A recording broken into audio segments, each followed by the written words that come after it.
pessoas, eu sou o professor Marcos Filho e trago mais uma aula do cursinho popular Carolina de Jesus para vocês. Vamos lá? Olá pessoas, sejam bem-vindas de volta, certo? A mais uma aula de biologia e vamos compreender mais conceitos de ecologia. Vamos lá? Na última aula disponível aqui no canal, nós terminamos por aqui tendo noções rápidas sobre relações intraespecíficas e interespecíficas, bem como harmônicas e desarmônicas, certo?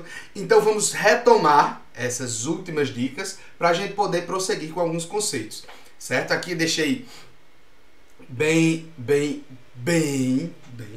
demonstrado aí as relações harmônicas e desarmônicas, que são conceitos que podem contemplar a gente, certo? Então vamos lá. As desarmônicas, elas vão gerar prejuízo para uma das partes envolvidas, certo? Olha aqui o prejuízo, rosto triste, certo? E as harmônicas, elas vão gerar ou algum benefício ou então não vão gerar nenhum prejuízo para as partes envolvidas, certo? Essas são duas formas de classificar as relações ecológicas, bem como, né, nós também podemos classificar intraespecífica ou interespecífica, certo? A relação. Então veja, intra e inter vão ser as partes-chave, certo? Desse conceito para a gente poder compreender o que cada um deles significa. Intra significa dentro da própria espécie, então vão ser relações entre indivíduos da mesma espécie, certo? E inter significa entre, passando de uma espécie para outra, certo? Então, relações ecológicas interespecíficas, certo? Vão ser relações entre espécies diferentes. A gente vai dar uma forçadinha porque é um pouco complexo, certo? Até porque os nomes se parecem muito, são conceitos bem similares, mas a gente vai conseguir compreender, certo? Então, professor, para que eu entendo isso? Certo? Vamos agora enxergar essas relações na natureza, certo? Relações harmônicas, a primeira delas, uma relação maravilhosa que o ser humano se beneficia diretamente dela, como é o caso do mel, certo? É a relação de sociedade, ela é uma relação harmônica e prestem bem atenção, é uma relação intraespecífica. Por quê? Porque é a relação entre as abelhas, por exemplo, entre as formigas, por exemplo, e entre os cupins, por exemplo, certo? Na sociedade, os indivíduos da mesma espécie se mantêm anatomicamente separados. Quer dizer que cada um tem o seu corpinho, certo? E eles cooperam, esses indivíduos cooperam entre si por meio de divisão de trabalho.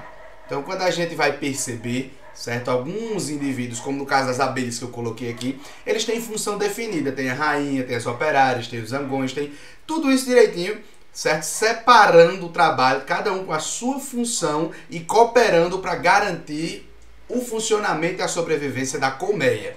No formigueiro e no cupinzeiro do mesmo jeito, certo? Vamos para a próxima.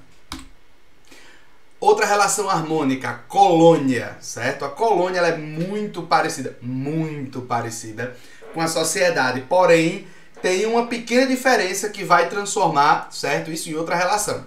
Então vamos lá, ela é harmônica, então a gente vê que vai ter um benefício para os envolvidos, pelo menos um benefício, né? Ela é intraespecífica, então são quinidários que estão envolvidos aqui, né? São indivíduos da mesma espécie. São indivíduos associados anatomicamente, então eles dividem o mesmo espaço e o mesmo corpo, certo? A caravela que eu trouxe aqui é um ótimo exemplo, uma associação de células que formam esse organismo que a gente consegue ver, né? De forma cooperativa. Então elas vão apresentar formas semelhantes, né? Esses organismos que estão anatomicamente associados podem ter formas semelhantes e nós chamamos esse evento de colônias isomorfas, certo? Ou com diferença corporal, como é o caso da caravela, que a gente tem três partes bastante diferentes. Essa daqui, né, a parte mais acima, a parte que fica no espelho da água e a parte que fica, né, submersa, certo? Essas colônias com diferença corporal, né, onde cada uma dessas diferenças tem uma função diferente, e elas são chamadas de colônias polimorfas, certo? Polimorfas, várias formas, ok? Tendo visto isso, vamos para a próxima relação. O mutualismo é uma relação interespecífica, vejam bem, olha aqui, interespecífica, vamos, mouse, me ajude, as tecnologias traindo o ser humano, onde os indivíduos de espécies diferentes, por isso inter, se encontram intimamente associados, criando um vínculo de dependência. Nessa relação, ambos se beneficiam, certo? Eu trouxe aqui uma imagem de um organismo que não é comum na região onde eu moro, certo? Em Currais Novos, no Seridó, que é o líquen, certo? Eles são endêmicos de áreas úmidas, certo? Aqui é semiárido, certo? Aqui o líquen é a junção de um fungo e uma alga, onde eles se ajudam a se manter no ambiente, certo? O líquen depende da interação, né, íntima entre a alga e o fungo, certo? Se qualquer um dos dois falhar nessa interação, o líquen ele sai prejudicado e pode até morrer. Um dado interessante, os líquens são indicadores biológicos, são bioindicadores, certo? Eles podem mostrar pra gente a qualidade do ambiente. Então, se tem líquens naquele ambiente, o ambiente é um ambiente saudável. Ok? Vamos para a próxima. Protocooperação. Na protocooperação, nós temos uma relação interespecífica. Então, vocês já sabem do que se trata. Indivíduos de espécies diferentes que cooperam entre si, certo? Mas não, olha aqui, presta atenção, não são dependentes um do outro para sobreviver. Então, eles se ajudam, mas separados eles conseguem viver tranquilo. Então, juntos é mais fácil, né? Aí aqui eu trouxe o exemplo, certo, do peixe palhaço e a anêmona, que é este indivíduo aqui atrás, certo? A anêmona fornece proteção para o peixe palhaço e o peixe palhaço fornece a manutenção, certo, dessa anêmona. E ambos conseguem existir e cooperar na natureza tranquilamente. Se eles estivessem separados, não haveria problema nenhum. Eles conseguiriam existir tranquilamente. Porém, juntos fica mais fácil. Compreenderam? Ok? Vamos para a próxima. Inquilinismo, como o próprio nome sugere, essa relação harmônica, também interespecífica, né? Ela é caracterizada por uma espécie usando a outra como abrigo. Olha aqui, abrigo, né? Abrigo, local, ela se instala na outra, certo? Onde somente ela se beneficia. Lembra que eu falei que pelo menos uma ia ter um benefício e a outra não ia se prejudicar na relação harmônica? Certo? Olha aqui, ó. Olha a ênfase também, sem causar prejuízos à outra. Então, apenas uma se beneficia e a outra não está prejudicada. Um exemplo disso é essa planta, certo? Que cresceu, essa planta aqui que eu vou circular, ela cresceu em cima de outra. Por quê? Provavelmente a raiz dessa planta não é tão forte quanto a de baixo, certo? Que é essa daqui, essa árvore aqui que tem um galho aqui embaixo, ela está pendurada. Certo? Então precisou se encostar nela para conseguir recursos como luz do sol, como disponibilidade de água e afins, já que suas raízes não são tão fortes para conseguir esses recursos do solo. Ok? Inquilinismo. Vamos para a próxima. Agora vamos para as desarmônicas, as relações desarmônicas. Aqui nós encontramos prejuízo para uma das partes envolvidas, certo? Às custas de um benefício para outra. Então, a primeira delas vai ser o canibalismo. Essa palavra bem conhecida, né? Onde indivíduos, ela é uma relação intraespecífica, no canibalismo, onde indivíduos da mesma espécie se alimentam uns dos outros. Aí aqui eu coloquei o exemplo do louva-a-Deus, certo? Onde essa aqui, que é uma fêmea, certo? Um louva-a-Deus fêmea, após a reprodução, certo? Após o processo de cópula e reprodução, ela se alimenta do louva-a-Deus macho. Olha aqui o louva-a-Deus macho. Certo? Então, aqui era para estar a cabeça do louva-a-Deus macho. Certo? Só que ela não está aqui. Por quê? Porque ele serviu de alimento para que a fêmea consiga, né, desenvolver os seus filhotes e terminar o ciclo reprodutivo. Então, o canibalismo é o ato no qual o indivíduo alimenta-se de outro da mesma espécie. Compreendido? Vamos para a próxima. Outra relação desarmônica é a competição, né? Muitos de vocês já ouviram que uma competição é saudável. Na natureza não. Por quê? Porque tem sempre um prejuízo envolvido.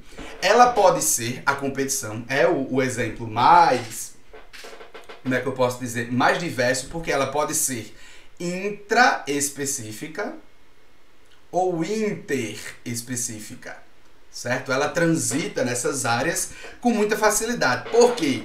Porque tanto pode existir competição entre indivíduos de uma mesma espécie, como entre indivíduos de espécies diferentes, né? Aqui eu trouxe um exemplo nessa imagem, onde esse pequeno roedor está disputando com os pássaros, né? Provavelmente o que seria um alimento, né? Que está bem aqui. E é uma forma interespecífica de competição. E na imagem abaixo são dois hipopótamos, animais lindos e maravilhosos, disputando alguma coisa, né? E isso é interespecífico. Bem aqui, é um combate. Um versus aqui do videogame. Tchau, tchau. Né? Então, o que é que esses animais, o que é que esses organismos estão disputando nessa competição? Eles podem disputar uma série de coisas, assim, uma lista enorme, mas eu listei aqui, resumi um bocado para vocês. Eles podem disputar principalmente parceiros sexuais, certo? Para que ocorra a reprodução e eles perpetuem a espécie.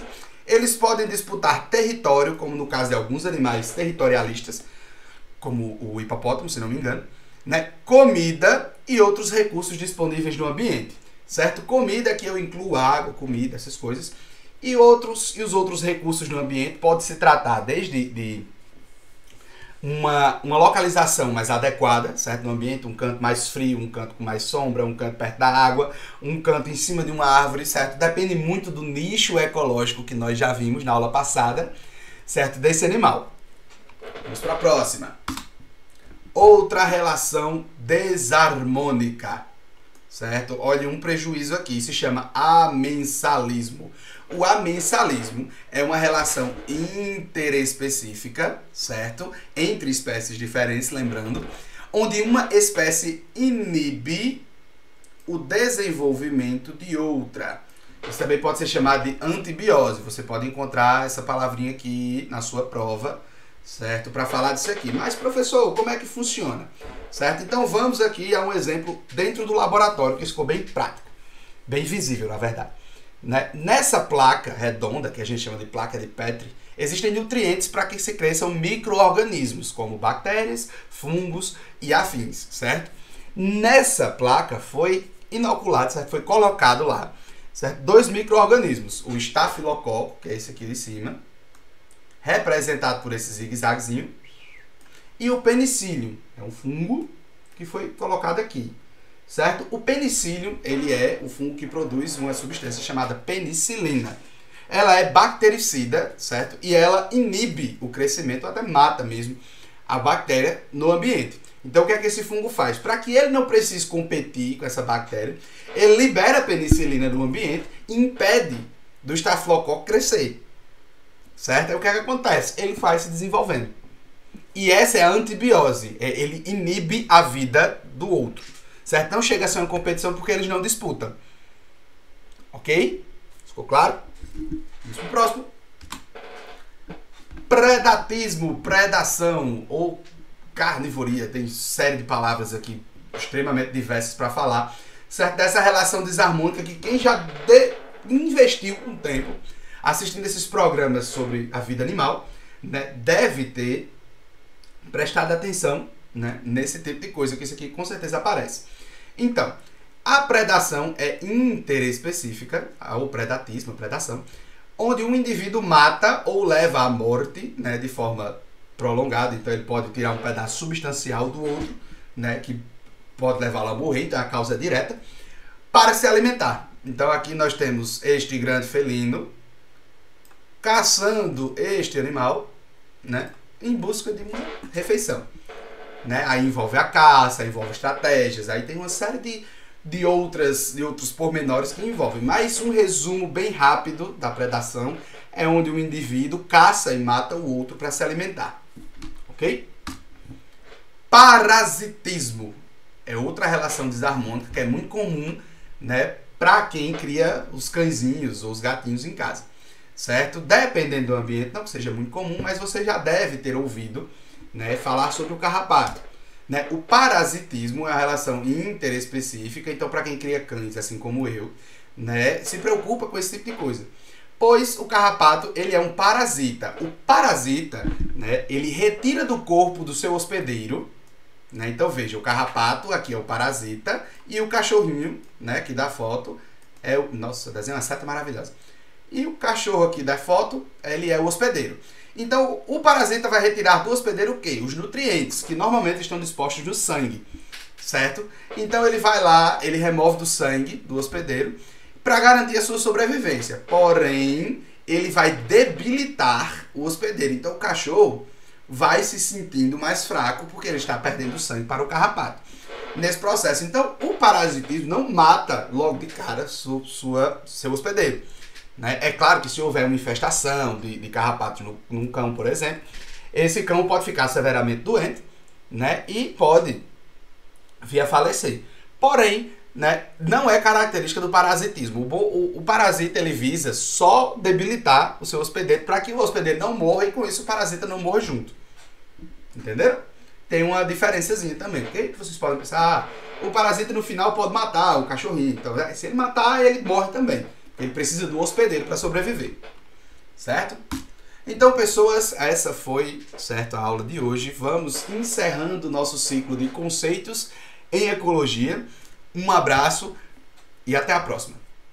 Então, pessoas, essa foi mais uma aula do Cursinho Popular Carolina de Jesus. Espero que vocês tenham aproveitado bastante, certo? Para apoiar o nosso trabalho, curta e compartilhe. E para mais informações, se inscreva no canal e ative as notificações. Obrigado e até a próxima.